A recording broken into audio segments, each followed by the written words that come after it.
Best moral stories. வேமலப்பாடு அப்படிங்கிற கிராமத்துல சரஸ்வதி சுதர்ஷன் அப்படிங்கிற புருஷன் பொண்டாட்டி இருந்தாங்க. அவங்களுக்கு ராஜு மாலதி அப்படிங்கிற 2 பசங்க இருந்தாங்க. அவங்களது ஒரு சாதாரணமான குடும்பம். காலையில இருந்து சாயங்காலம் வரைக்கும் சரஸ்வதி எல்லா வேலையும் செஞ்சுக்கிட்டு இருந்தா. வயலுக்கு போய் கூலி வேலையும் செய்வாங்க. ஆனா சுதர்ஷன் மட்டும் நேரத்தை வீணாக்கிக்கிட்டு இருப்பான். ஒரு நாள், அம்மா எனக்கு புது புத்தகம் வேணுமா? ஆமாமா, எனக்கு கூட வேணும். ஸ்கூல்ல சார் என்ன திட்டுறாங்க. இங்க பாருங்கம்மா, ஒரு 2 நாள் நேரம் கொடுங்கம்மா. எப்படியாவது புத்தகத்தை நான் வாங்கி கொடுத்துறேன். அம்மா, போன தடவையும் இப்படிதான் சொன்னீங்க, ஆனா நீங்க வாங்கி கொடுக்கல. இந்த தடவை நான் ஏதாச்சும் செஞ்சுமாவது உங்களுக்கு புத்தகத்தை வாங்கி தரேன். இப்ப ஸ்கூலுக்கு போங்க அப்படின்னு சொல்லி பசங்களை ஸ்கூலுக்கு அனுப்பி வச்சா. ஆனா சுதர்ஷன் மட்டும் வீட்ல உக்காந்துக்கிட்டு இத பாத்துக்கிட்டு இருந்தான். புருஷங்கிட்ட சரஸ்வதி, இப்படி உக்காந்து பாத்துக்கிட்டு இருக்கீங்களே, ஏதாவது ஒண்ணு செய்யலாம்ல? நான் என்னடி செய்ய முடியும்? என்ன செய்யறதுன்னு எப்படிங்க கேக்குறீங்க? உங்களுக்கு வீட்டை பத்தி எந்த பிரச்சனையும் இல்லையா? பசங்களை பத்தி உங்களுக்கு எந்த யோசனையும் இல்லையா? நான் தனியா எவ்வளவு கஷ்டத்தை படுவேன். சும்மா உக்காந்து இருந்தா என்னங்க வரப்போகுது உங்களுக்கு? உக்காரணும்னு எனக்கு மட்டும் என்ன ஆசையா? என்ன பண்றது, எனக்கு தேவையான வேலை கிடைக்கல, அவ்வளவுதான். வெளிய வேலைக்கு போனாதானே வேலைங்களும் உங்களுக்கு தேடி வரும். வீட்ல உக்காந்துருந்த என்ன வரும்? நான் வேலை செய்ய பொறுக்கலடி, வேலைய மத்தவங்க கையில செய்ய வைக்க பிறந்திருக்கேன். சேச்சே, உங்களுக்கு சொல்றதோட வாய மூடிக்கிட்டு இருக்கலாம் அப்படின்னு அங்கிருந்து அவ கிளம்பி போயிட்டா.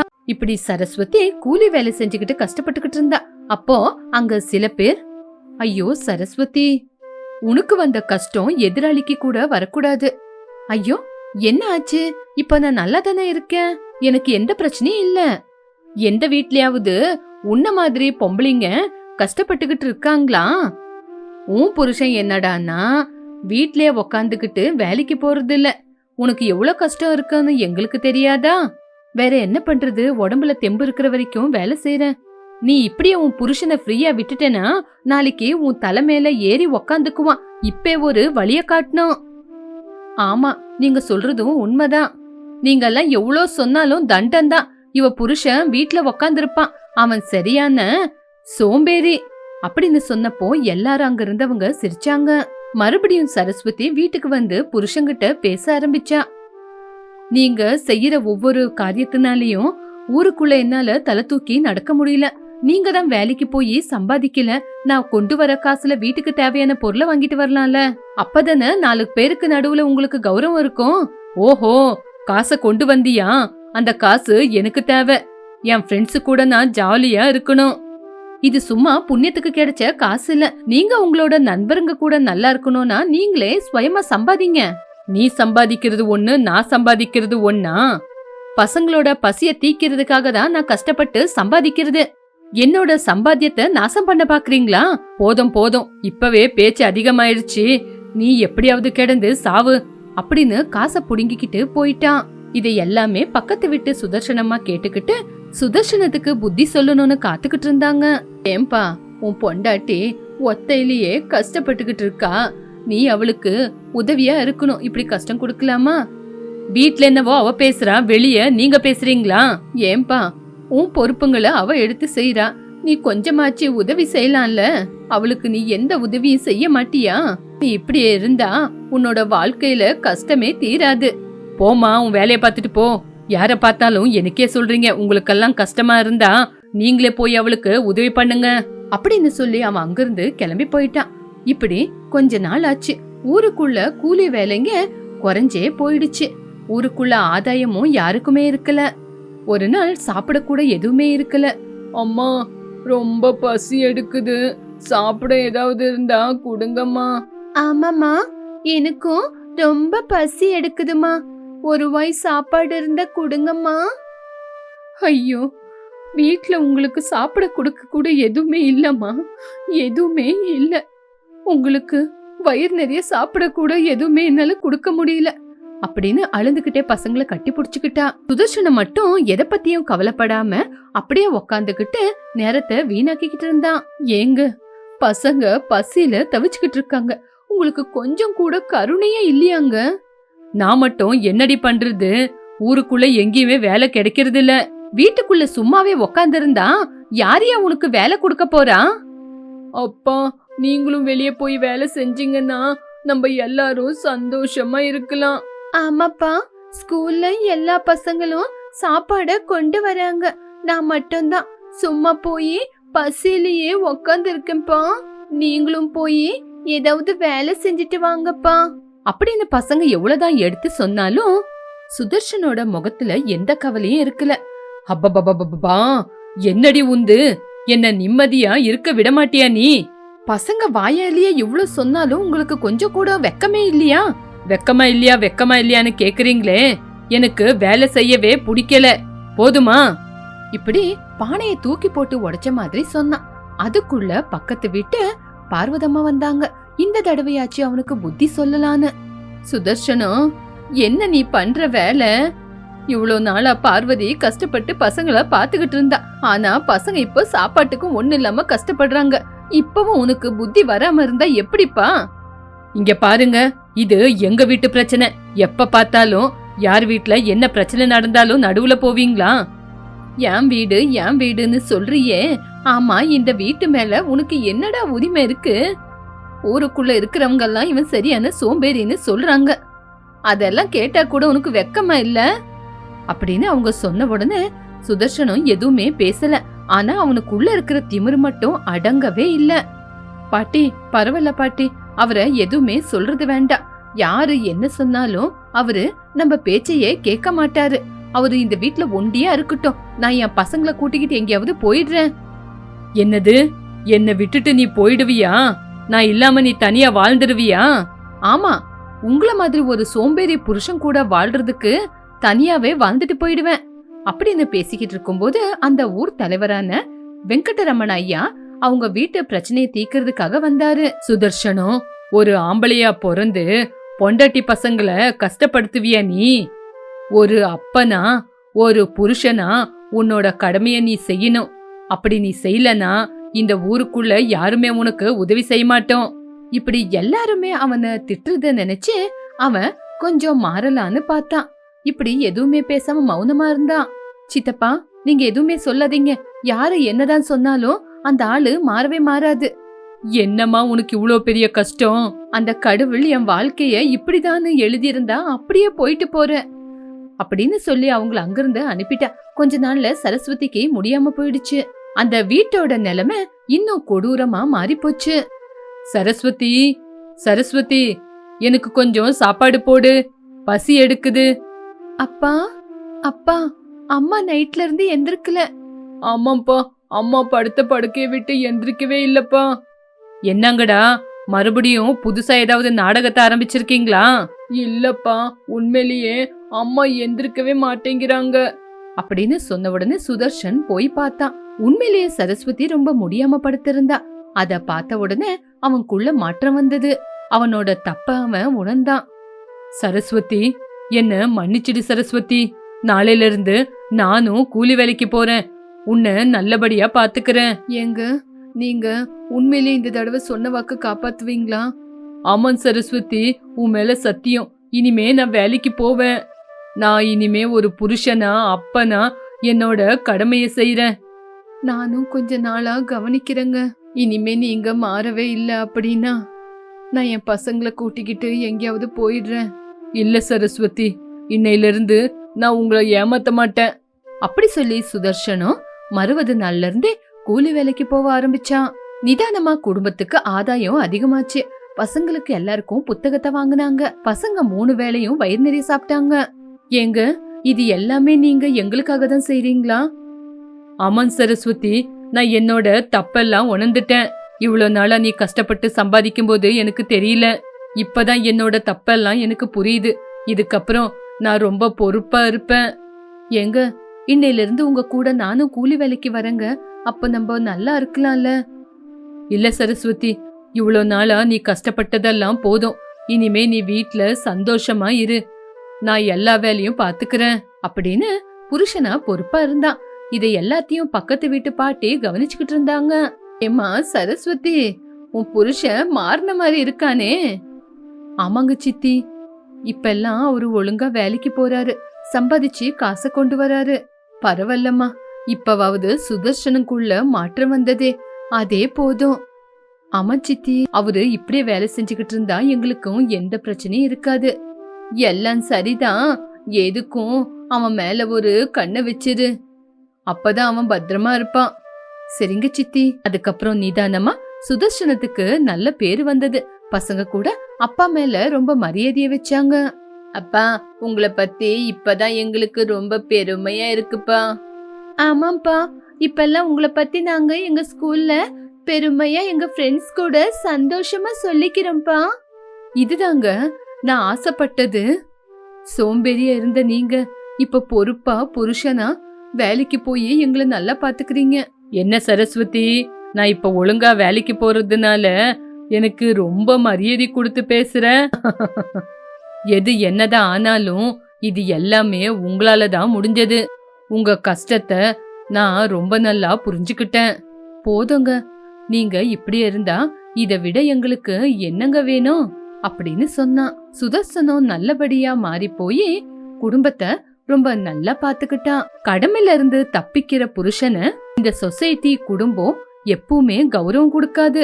நம்ம கஷ்டப்பட்டா கௌரவம் சந்தோஷம் ரெண்டுமே கிடைக்கும். ராமபாலம் அப்படிங்கிற கிராமத்துல ராகவையா அப்படிங்கிற வயசானவரும் ராமலம்மா அப்படிங்கிற அவங்க பொண்டாட்டியும் பேரனான சின்ன பாபு கூட சேர்ந்து வாழ்ந்துகிட்டு இருந்தாங்க.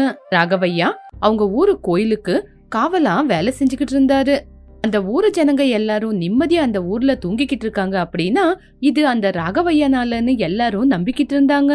ஒரு நாள் கோயில்ல எல்லாரும் பேசுறதுக்காக கூட்டத்தை சேர்ந்தாங்க. கிராமத்து தலைவரான சுப்பராஜு, நண்பர்களே, இந்த கூட்டத்துக்கு எல்லாருமே வந்திருக்கீங்க தானே? ஐயா, எல்லாரும் வந்திருக்கிற மாதிரி தான் இருக்கு. ஐயா, இத்தனைக்கும் இந்த கூட்டம் எதுக்காகங்க ஐயா? பூசாரி ஐயா, கோயிலை பத்தி கொஞ்சம் பேசணும், அதுக்குதான் இந்த கூட்டத்தையே கூட்டியிருக்கோம். இங்க பாருங்க, இன்னும் 30 நாள்ல ஊர் திருவிழா வரப்போகுது. அதனாலதான் கூட்டத்தை சேர்த்திருக்கேன். அதனாலதான் அதுக்கு தேவையான வேலைங்களை செய்யறதுக்காக இந்த கூட்டத்தை கூட்டியிருக்கேன். ஐயா, வேலை அப்படின்னு என்னங்க ஐயா இருக்கு? அன்னதானம் பண்ணணும், அவ்வளவுதானே? ஐயா, அது இப்பத்துல இருந்தே ஆரம்பிக்கணுமா? ஒரு 10 நாள் இருக்கும்போது ஆரம்பிச்சா பத்தாதா? சாமியோட நகையெல்லாம் இருக்கு, அதை எல்லாத்தையும் புதுசா பாலிஷ் பண்ணணும், செவுத்துக்கெல்லாம் சுண்ணாம்பு அடிக்கணும், அதுவும் இல்லாம நிறைய ஏற்பாடுகளை செய்ய வேண்டியதா இருக்குல்ல. ஐயா, சரிங்க ஐயா, உங்க யோசனை நல்லா இருக்கு, நீங்க சொன்ன மாதிரியே செஞ்சிடலாம் அப்படின்னு சொல்லி அந்த ஊர்லயே மறுபடியும் இன்னொரு தடவை கூட்டத்தை சேர்க்கறதுக்காக கோயிலு திருவிழாக்கு ஏற்பாடு பண்றதுக்காக பாம்ப்ளேட்டுங்களெல்லாம் அடிச்சாங்க. இத பத்தி தான் ஊரு ஜனங்களும் பேசிக்கிட்டு இருந்தாங்க. இப்போ அந்த ஊரை சேர்ந்தவன் இப்படி சொன்னான். டேய், ஐயா சொன்னாருல்ல ஒரு திருவிழா நல்லபடியா நடத்தணும்னு, அது சரியா நம்மளால செய்ய முடியுமா? ஏன் செய்ய முடியாது? எல்லாரும் ஒரு கை வேலை செஞ்சா எல்லா வேலையும் சீக்கிரமா முடிஞ்சிடும். அது இல்லடா, நகைங்களெல்லாம் கொஞ்சம் பாலிஷ் பண்ணணும்னு சொன்னாருல்ல. ஆமா ஆமா, அந்த வேலை மட்டும் கொஞ்சம் கஷ்டமான வேலை தான். நான் எதுக்காக சொல்றேன்னா, இப்பெல்லாம் திருடங்க அதிகமாயிட்டாங்க, அதனாலதான் சொல்றேன். அதெல்லாம் பரவாயில்லடா, அதான் ராகவையா கோயிலுக்கு காவலுக்கு இருக்காருல்ல, அவரு இருக்கிற வரைக்கும் நம்ம ஊருக்குள்ள எந்த திருடனும் வர மாதிரி இருக்காது. சரி சரி, இன்னொரு தடவை எல்லாத்தையும் பேசுறதுக்காக கூட்டத்தை கூட்டுவாங்கல்ல, அப்ப பாத்துக்கலாம், இத பத்தி பேசலாம் அப்படின்னு பேசிக்கிட்டு இருந்தாங்க. இன்னொரு பக்கம் ராகவையா வீட்ல, எங்க இப்பத்துல இருந்து உங்களுக்கு வேலை அதிகமாயிடுச்சா? அதெல்லாம் ஒண்ணு இல்ல, எப்பவும் இருக்கிற வேலை தானே. என்ன, கொஞ்சம் ஜாகிரதையா வேலை செய்யணும், அவ்வளவுதான். அப்படி இல்லையா, இப்போ தங்க நகையும் வெளியே எடுக்கிறேன்னு சொல்லிருக்காங்கல்ல, அதுதான். அது என்ன, ஒரு 2 நாள் வேலை, அவ்வளவுதான், சரியாயிடும். சரி, இந்த திருவிழா முடிகிற வரைக்கும் நீங்க கூட பார்த்து கொஞ்சம் பத்திரமா இருந்துக்குங்க, அவ்வளவுதான் சொல்லுவேன். அட்டி, நானும் தாத்தா கூட போய் காவலுக்கு இருக்கேன். அப்படியா? உனக்கு இத பத்தி என்னடா தெரியும் இந்த வயசுல? இல்ல பாட்டி, தாத்தா நைட்டு நேரத்துல தனியா இருக்காருல்ல, அவருக்கு துணையா நானும் இருக்கிறேன். சரி சரி, நீயும் என் கூட வரேன்னா நான் வேண்டான்னு சொல்ல போறேனா? இப்ப போய் படுத்து தூங்கு. அன்னையில இருந்து ராகவையாவும் அவங்க பேரனும் கோயிலுக்கு காவலுக்கு இருந்தாங்க. இப்படி நாட்கள் போச்சு. எல்லாரும் கலந்து பேசுற நாள் வந்தது. என்ன ராகவையா, இன்னைக்கு சுப்பாராவ் வரேன்னு சொன்னாரு தானே? ஆமாங்க சுவாமி, இந்த நேரத்துக்கு அவங்க வந்திருக்கணும், இன்னும் வரல. ஆமா, இந்த நேரத்துக்கு சுப்பாராவே வந்திருக்கணும், ஆனா வரலையே. ஐயா, நீங்க கவலைப்படாதீங்க, நான் போய் பாத்துட்டு வரேன் அப்படின்னு ராகவையா கிளம்புனாரு. இங்க வந்து பார்த்தா சுப்பாராவ் படுத்த படுக்கையா இருந்தாரு. ஐயோ ஐயா, என்னங்கய்யா ஆச்சு உங்களுக்கு? இப்படி படுத்துக்கிட்டு இருக்கீங்க, என்ன ஆச்சு? ராகவையா, எனக்கு உடம்புக்கு முடியலங்க ஐயா. இந்த நேரம் பார்த்து வீட்ல யாருமே இல்ல. ஒரு பக்கம் கோயில் வேலை. ஐயா, நீங்க கவலைப்படாதீங்க, கோயில் வேலை அப்புறமா பாத்துக்கலாம், உடம்புதான் முக்கியம். நான் போய் வைத்தியரை கூட்டிட்டு வரேன். அகவா, அதெல்லாம் பரவாயில்ல. இந்த நேரத்துக்கு ஊரு ஜனங்க எனக்காக காத்துக்கிட்டு இருப்பாங்க. நீங்க எனக்கு ஒரு உதவி செய்றீங்களா? சொல்லுங்க ஐயா, கண்டிப்பா செய்றேன். என்னங்க ஐயா? கொஞ்சம் கோயில் திருவிழா எல்லாம் முடியற வரைக்கும் எல்லா வேலையும் நீங்க கிட்ட இருந்தே பாத்துக்கணும். எனக்கு உன்னை தவிர நம்பிக்கையானவங்க வேற யாரும் இல்ல. சரிங்க ஐயா, எல்லாமே நான் பாத்துக்கிறேன், நீங்க உடம்ப பத்திரமா பாத்துக்குங்க அப்படின்னு சொல்லி கிளம்பி போயிட்டான். இதே வார்த்தைய ஊரு ஜனங்க கிட்ட சொன்னப்போ ஊரு ஜனங்களும் சரின்னு அவன் சொன்னதை நம்பினாங்க. இப்படி ஊரு ஜனங்க அவங்கவுங்க வேலைய பங்கு போட்டுக்கிட்டாங்க. நகை மட்டும் ராகவையாவதுதான். ராகவையா, ஆமா, நகையெல்லாம் பாலிஷ் பண்ணணுமே, அது எப்ப பண்றது? அது பரவாயில்லங்கய்யா, நான் பாத்துக்கிறேன். அட, அவ்வளோ நகைய நீங்க ஒத்தையில கொண்டு போய் பண்ணிட்டு வர்றது ரொம்ப பிரச்சனை இல்ல. என்னோட பேரன் இருக்கிறான்ல, நானும் அவனும் போயிட்டு வரோம். இது சாமியோட நகை, இதுல விளையாடக்கூடாது. அப்படி இல்லங்கய்யா, ஒரு நகைக்காக இத்தனை பேரு போனா மிச்சம் இருக்கிற வேலைய யாரு பாத்துக்கிறது? நான் பார்த்து பத்திரமா போயிட்டு வரேன். ஆமா ஆமா, ராகவையா சொல்றது கூட சரிதான். ராகவையா காவலுக்கு இருக்கிறாங்கன்னா அதுக்கப்புறம் நாங்க ஏதாவது சொல்றதுக்கு இருக்கா? எல்லாமே அவரு பாத்துக்குவாரு. சரி ராகவையா, பார்த்து பத்திரமா போயிட்டு வாங்க. சரிங்க, நான் நாளைக்கு காலையிலேயே விடியும் போதே கிளம்பிடுறேன். மறுபடி நாள் விடிய காலையில ராகவையா சொன்ன மாதிரி அவங்க பேரனை கூட்டிக்கிட்டு அங்கிருந்து கிளம்பினாரு. அதே மாதிரி மறுநாள் சாயங்காலம் இருட்டுறதுக்குள்ள தன்னோட பேரனை கூட்டிக்கிட்டு வந்துட்டாரு. பரவாயில்லையே ராகவையா, எந்த பிரச்சனையும் வரலையே? ஐயோ ஐயா, நான் இருக்கும்போது என்ன பிரச்சனை வரப்போகுது? நீங்க 2 பேரும் மட்டும் தனியா போயிருக்கீங்களேன்னு கவலையா இருந்தேன். பார்த்து பத்திரமா போயிட்டு வந்துட்டீங்கல்ல. டீ, அதுதான் தாத்தா கூட நான் இருக்கேன்ல பாட்டி. பரவாயில்லப்பா, உங்க தாத்தாவை கூட்டிட்டு போய் பத்திரமா திரும்பி வந்தீங்களே. ஆமா ஆமா, இன்னும் கோயில சுண்ணாம்பெல்லாம் அடிச்சாச்சுன்னா சாமி வேலையும் சீக்கிரமா முடிஞ்சிரும். அப்படியா? அது வரைக்கும் இந்த நகைய என்ன பண்றது? ராகவையா வீட்லயே பத்திரமா வைக்கலாம். ஐயோ, எங்க வீட்லயா? எனக்கு ஏனோ ரொம்ப பயமா இருக்குதே.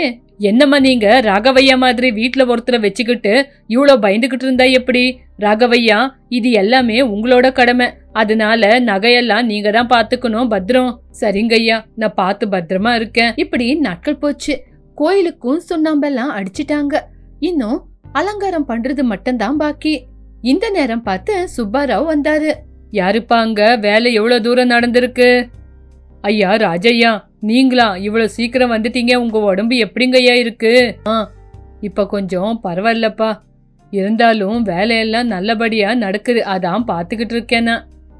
ஐயா, ராகவையா பக்கத்துல இருந்து பாக்கும்போது வேலை நடக்காம இருக்குமா?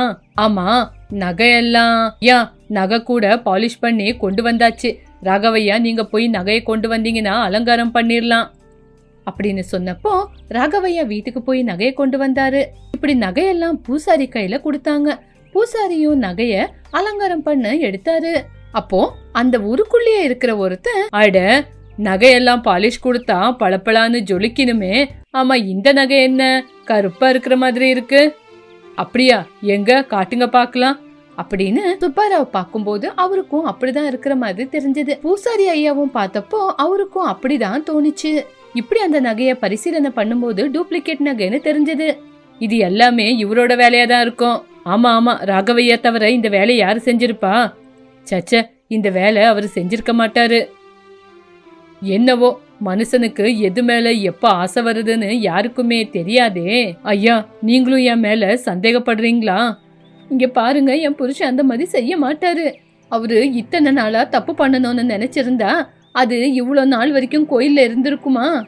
இந்த வேலைய ராகவையா செய்யலனா வேற யாரு செஞ்சிருப்பா?